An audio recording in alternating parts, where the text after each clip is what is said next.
Dito data. Okay.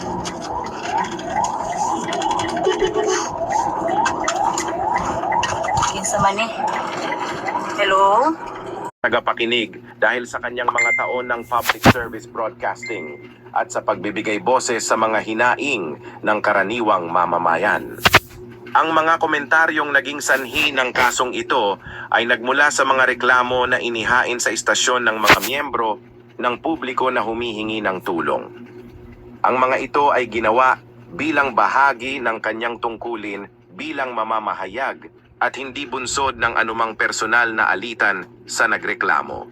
Bagamat nagpasya na ang korte hinggil sa mga legal na kahihinatnan ng naturang mga komentaryo, Actually, nagbilin pa siya mensahe mga kabrigada nga walay nga ika-worry kay naman siya sa maayong kahintang. So, dili na to ni buhian mga kabrigada, bala na to. Buhian at dili na to ni siya buhian, ma-update gender po. Okay.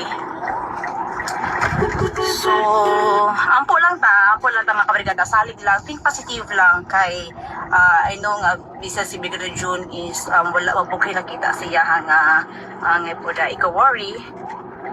But sa to ang kabahin diligid malikayan pod no, pero salig lang, everything's happy for a reason kay wala man siya na butang sa ingon ani nga sitwasyon mga kabrigada kung dili siya hang pagpanalipod sa mga taong nangaytabang.